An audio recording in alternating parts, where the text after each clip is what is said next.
Hello and welcome everyone to our webinar presentation today titled Understanding the Last Visa Bulletin of 2025. Hard to believe, but here we are in the latter part of November. December is just around the corner.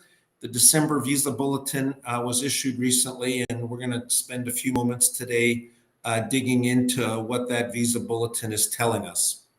My name is Ron Hoppe. I have the pleasure of serving as CEO of Worldwide Health Staff Solutions, and I'd like to thank everyone for joining us today. We're going to dive right in, but just before we do, just a couple of things to be aware of.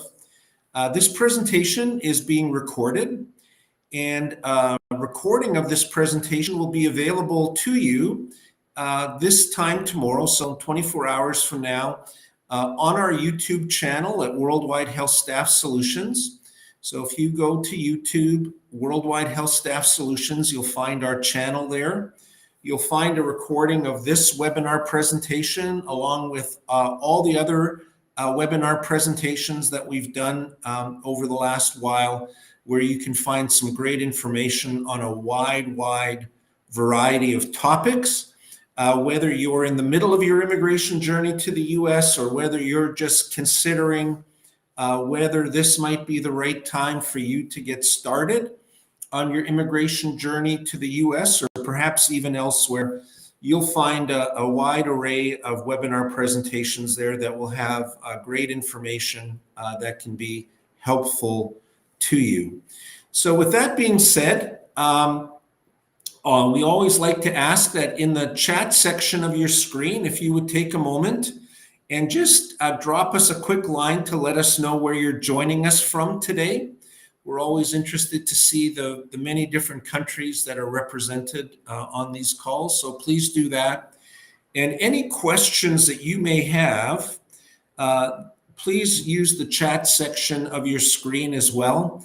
To submit those questions. Allie will be monitoring those and will help guide us through a Q&A session at the conclusion of this brief presentation today. We do welcome your questions. I would just always caution that it's sometimes difficult for us to answer very detailed case-specific questions.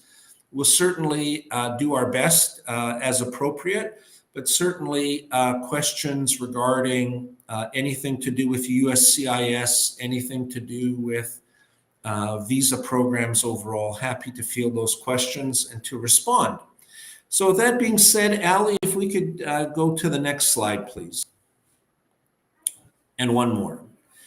So as I mentioned last week, the December Visa Bulletin came out. December is obviously the last Visa Bulletin of the calendar year.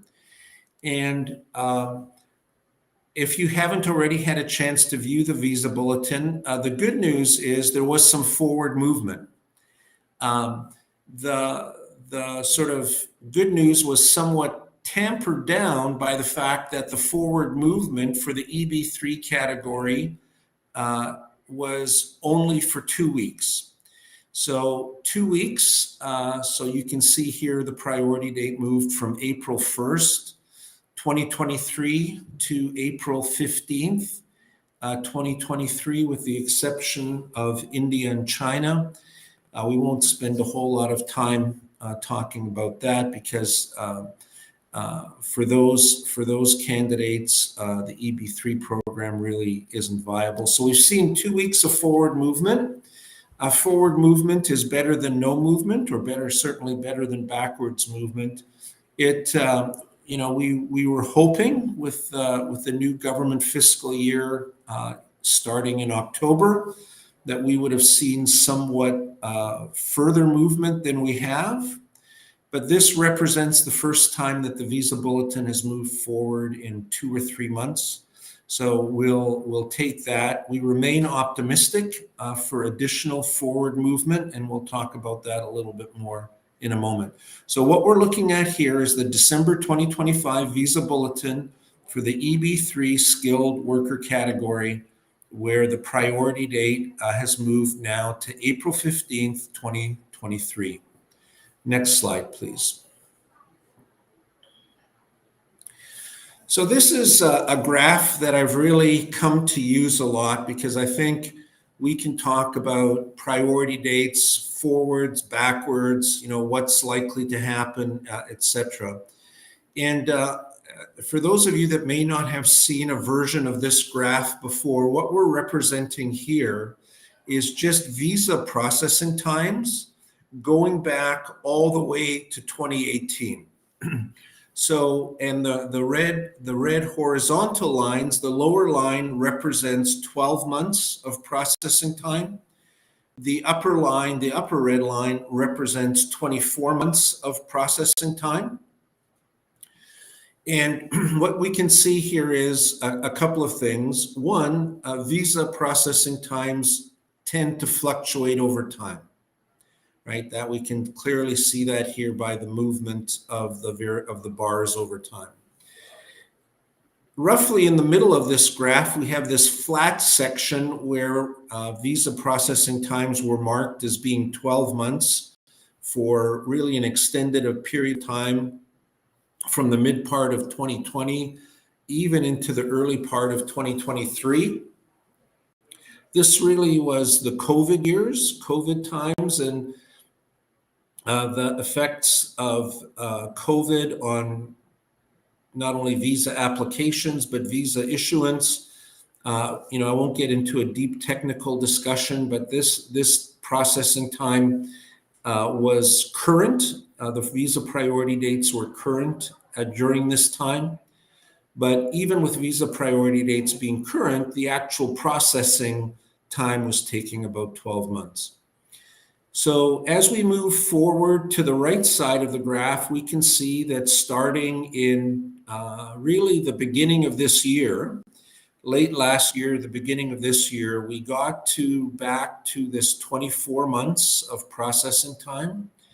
And it's been kind of creeping up a little bit by a couple months here over the course of 2025 to a point where we're now sort of in that 28, 29 months of processing times.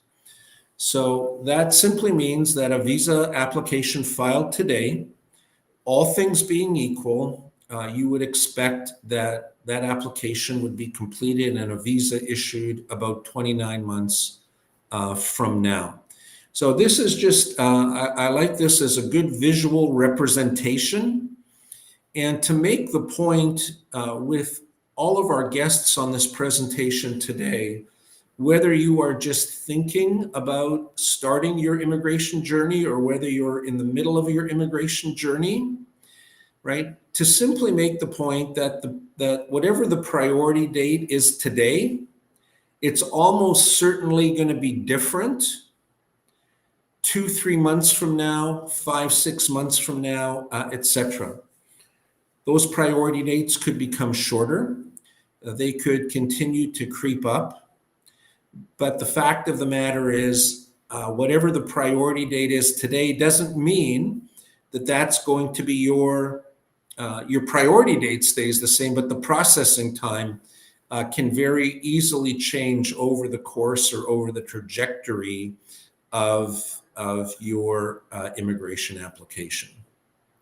Next slide, please. So we've seen what the priority dates have been, the processing times over the course of 2025. We're about to cross over into 2026, and the beginning of a new year is always a great time to look ahead, to plan ahead. And I wanted to take just a moment in our presentation here today to consider what may impact retrogression in 2026. What may impact retrogression in 2026, either to make processing times shorter or factors that may cause them to be extended further from current levels. So I think there's a couple of important things that are on the horizon for 2026 that I think are worth talking about for just a moment here in our time together today. So as we look forward to 2026, we're looking at the possibility of, will there be any regulatory or legislative reforms?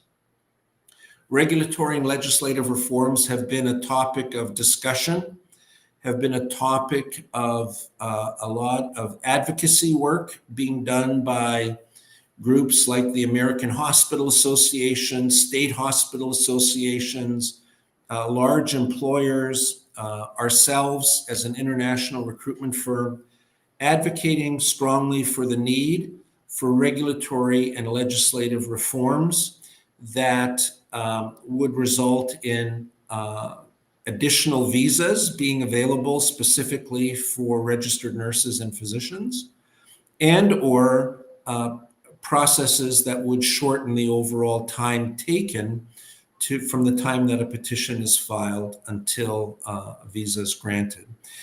So there may or may not be government or regulatory reform in 2026 that would impact processing times either positively or negatively. One call out that I would make specifically in this regard is a pending piece of legislation in the current session of Congress called the Healthcare Workforce Resilience Act. This may be familiar to you, this term, Healthcare Workforce Resilience Act, or HWRA for short.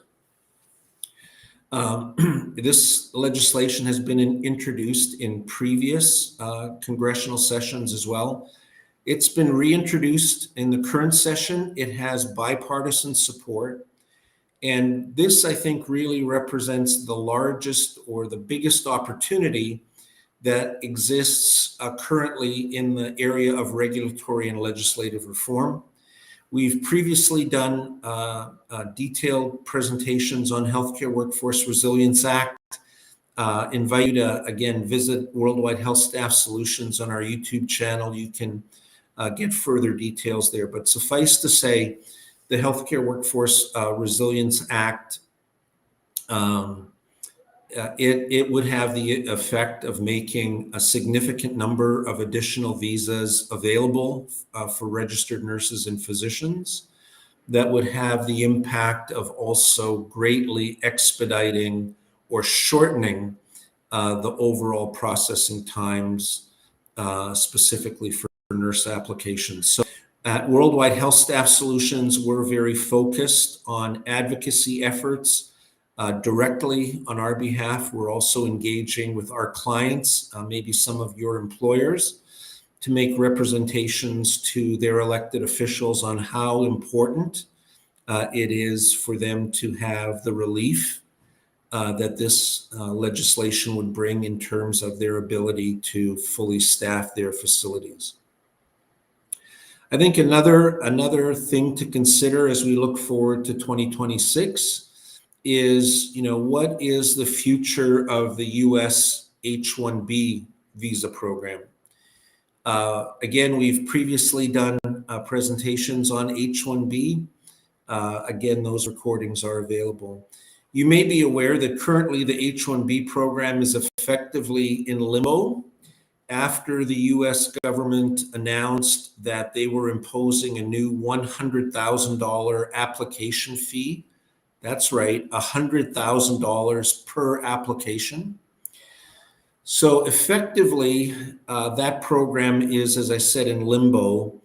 H-1B had increasingly been used by some employers with varying levels of success as a way to, another way, in addition to EB-3, to be able to recruit and have experienced international nurses arrive in a shorter period of time.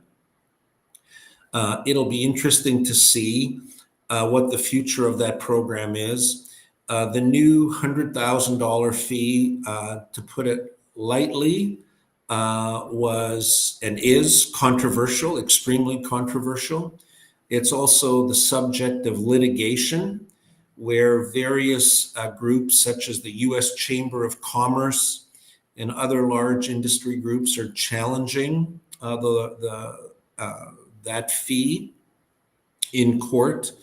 I think those cases will be decided very early in 2026. So we're keeping a close eye on that.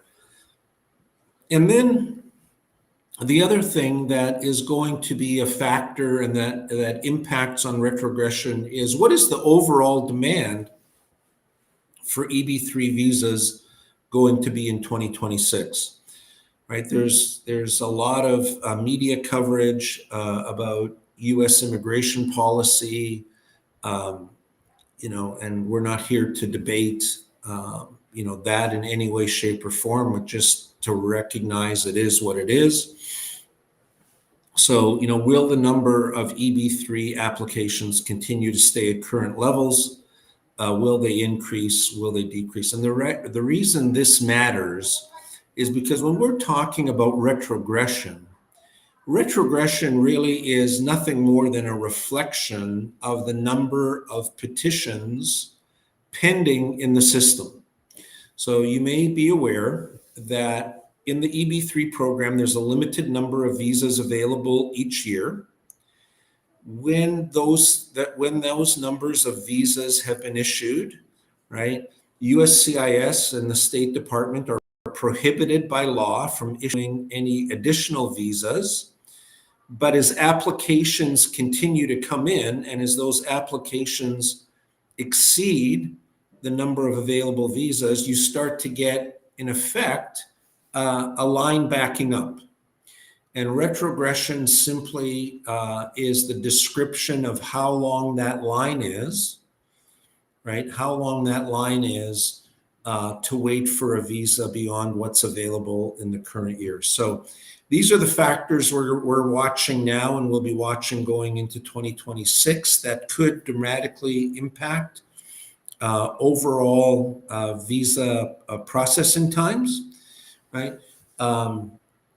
Whether the Healthcare Workforce Resilience Act actually becomes law, whether there's a H-1B channel for at least some nurses. H-1B is not a silver bullet by any stretch of the imagination, and it's far more complex than is generally understood throughout the applicant population. So we'll continue to provide updated information on that. And then just to see what the overall demand for visas is. So next slide, please. So with all of that being said, when we're talking about processing times that are 2 years, even longer, 2.5 years, sometimes particularly candidates who are just thinking about starting their journey will ask us questions like, is this a good time to start, or should I wait till the priority date becomes current? I think it takes too long, etc. So let me just acknowledge that it takes a long time. There's no disputing that. It is what it is, right? The priority dates speak for themselves. But I think it boils down to the question really is not what is the current processing time. I think sometimes that can in fact be the wrong question. The question that you need to ask yourself is, what is my ultimate personal and professional goal related to the opportunities to migrate to another country? I think that's the fundamental question.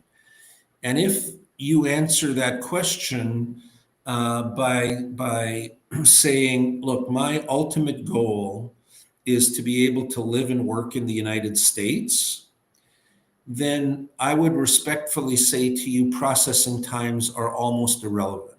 Why are they almost irrelevant? Visa processing takes place essentially on what you would be familiar with as a first in, first out type of process. So that simply means an application received on Monday generally is going to get processed ahead of an application that's received on Tuesday or Wednesday. Visa processing times change. So the very quickest way for you to be able to get to the United States in the shortest possible time regardless of what the processing dates currently are, is to get an application started and to have a bona fide U.S. employer file an immigration petition for you. Until an immigration petition is filed on your behalf, your processing time is essentially infinite. You're never going to arrive. And while the EB3 process takes longer than we would hope that it would, the fact of the matter is the EB3 program is an extremely stable program. It's very well established. Essentially, it's been operating in its current form for more than 30 years, very stable. And if you have a properly filed EB3 petition with a bona fide employer, and you've provided all the information you've provided is complete and truthful and so on and so forth, then there is, I won't say 100% chance of success, but approaching 100%. Very, very high likelihood that you will receive your visa, as in 99% plus. Okay. So as you think about the processing times, don't get distracted by what they may be today, because they're going to be different tomorrow. The fundamental question to ask yourself is really, what is my ultimate goal? And if your ultimate goal is to live and work in the United States, getting your petition underway sooner rather than later is the best way for you to accomplish that goal. When we think about how you can position yourself for success, I also want to share a couple of thoughts on how you can differentiate yourself from all the other international nurses that are also interested in coming to live and work in the United States. The reality of the matter is there is an urgent nursing shortage in the United States.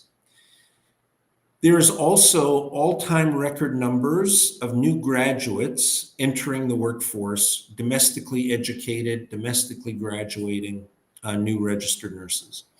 So as employers look at their hiring needs and their hiring plans, they have relatively little difficulty, if any difficulty, hiring new graduates with no experience.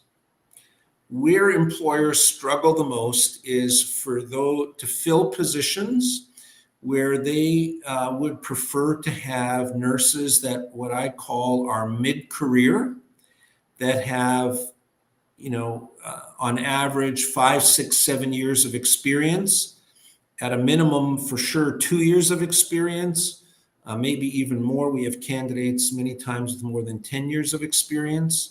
So this is one of the key drivers of what U.S. employers are looking for when they're recruiting internationally, is that very valuable experience where they have the greatest needs.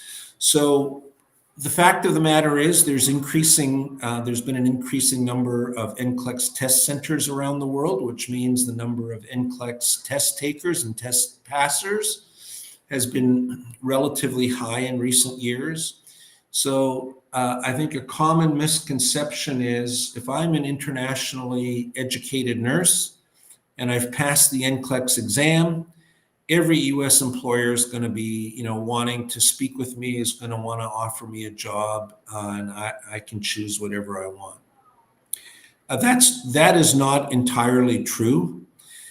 Because of the number of internationally educated nurses from all countries all around the world now seeking opportunities in the U.S. But there's a couple of very straightforward things that you can do that will help put you in the best possible position to not only obtain a job offer from a U.S. employer, but to obtain a great job offer from a great employer.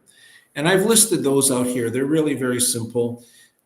Pass the NCLEX and English language tests.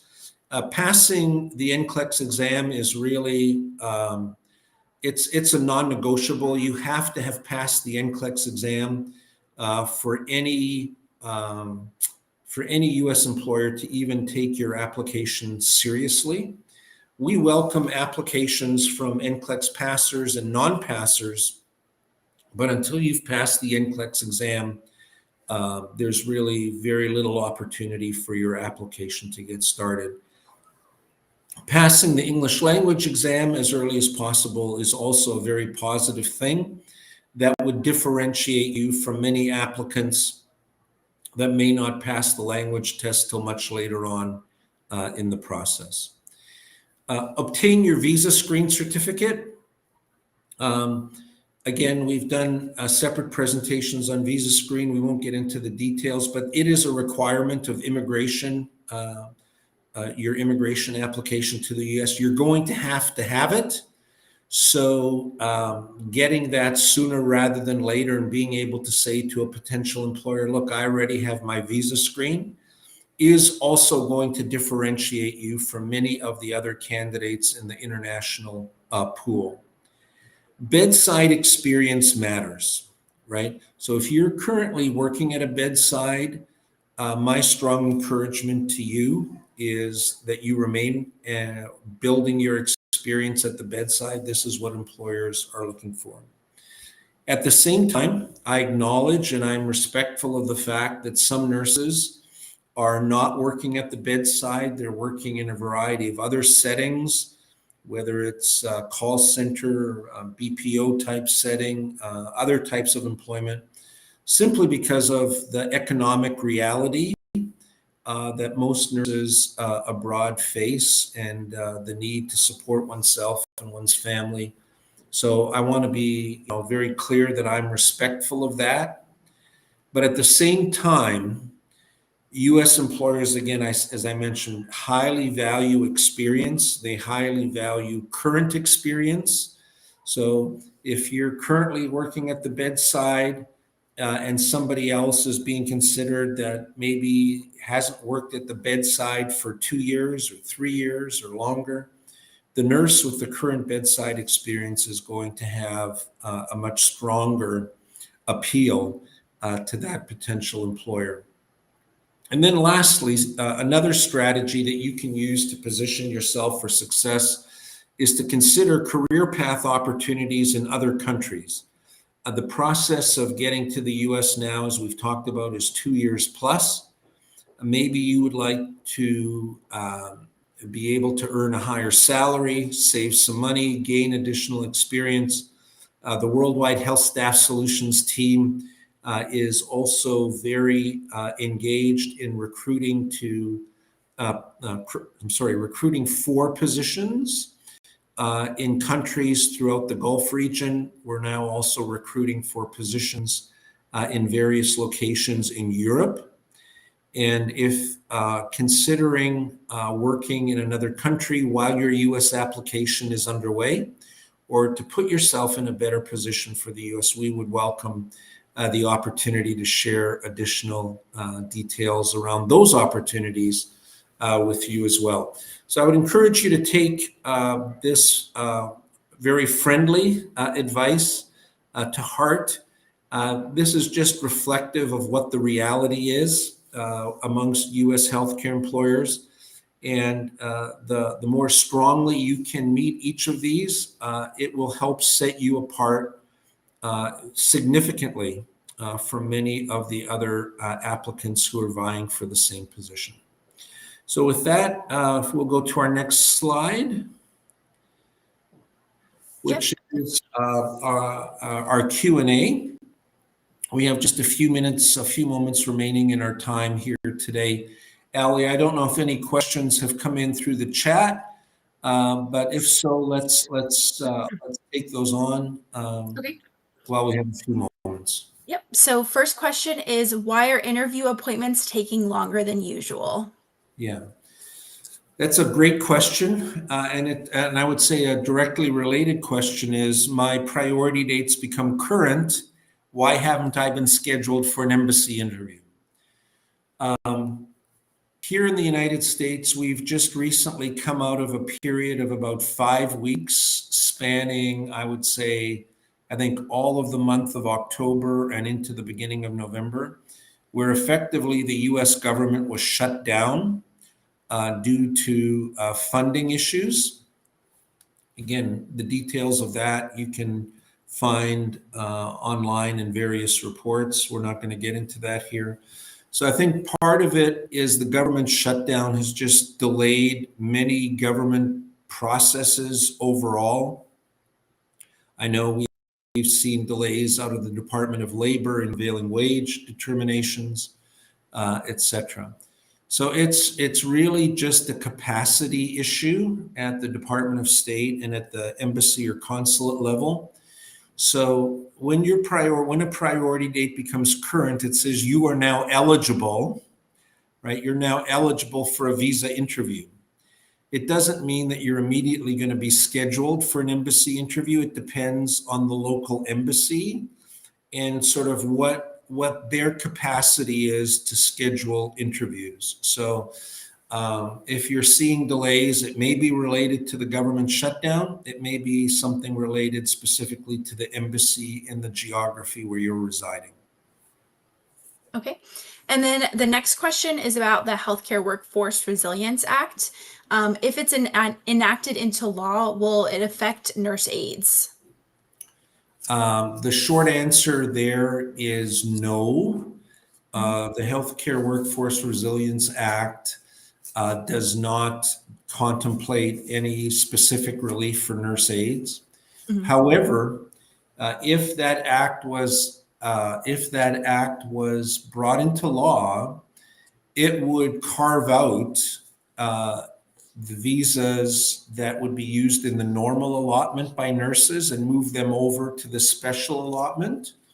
So by definition, there would be additional visas available, right, which should have the effect of advancing processing times. So there wouldn't be an immediate direct benefit to nurse aides, but I think over 3 to 6 months, there may be somewhat of an indirect benefit in the form of increase or decreased processing times. Again, dependent upon what the overall demand for EB3 visas is from other occupational groups across the economy. Okay. And then have there been any proposed dates for a hearing in the House for voting? There have not that I'm aware of. The hope is, and the thought process is that the Healthcare Workforce Resilience Act would be attached to another piece, a larger piece of legislation. There's a number of pieces of legislation that must be voted on before the end of the current congressional session, which I believe is in January sometime. So the hope is that instead of waiting for that act to go through the legislative process on a standalone basis, that it would simply be added on to a larger piece of legislation and pass into law that way. Okay. And any update on the H-1B visa? Are we still recruiting? Yeah. The H-1B visa program, specifically as it relates to nurses, I think right now you can say it's safe to say is effectively on hold. Okay. The $100,000 fee has really made it cost prohibitive for employers to continue to file petitions. What is currently happening is a number of employers, a number of groups have within the last very recent time, last week, last 2 weeks, even this week, filing applications for exemptions from that fee, specifically for healthcare workers, including nurses. I'm not aware that any one of these requests has been adjudicated, much less approved. So we're watching to see what may happen on that front. But as we, sit here today in the middle of November 2025, I'm not aware of any employer that's actively filing new H-1B cases. Everyone's waiting to see whether this $100,000 fee is going to remain in place, whether there will be exemptions, whether that fee will be revoked. So it's really a wait and see at this particular point in time. Okay, great. And I think that's all the time that we have for questions. All right. Well, Allie, thank you for that. I would welcome any further questions or comments or inquiries that you may have. On the screen here, you can see all the different ways that you have to connect with us at Worldwide Health Staff. Your questions, your comments, your feedback is always welcome. I would also encourage you to connect with us on one of our social media channels. This is the best way to keep informed on upcoming webinar presentations that we will be having in the near future. We're committed to a regular schedule of webinar presentations on a wide variety of topics that are of interest to both applicants and to U.S. employers, to keep everyone updated on really what is a very dynamic time with with changing processing dates, changing regulations, etc. So please connect with us on one of our social channels.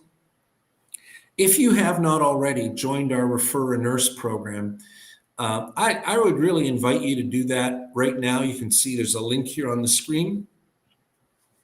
Referral programs aren't always necessarily the most exciting thing, but I can assure you the Worldwide Health Staff Refer a Nurse program, it pays very quickly. You don't have to wait 2 or 3 years to get paid. It pays very quickly. It's fully automated online.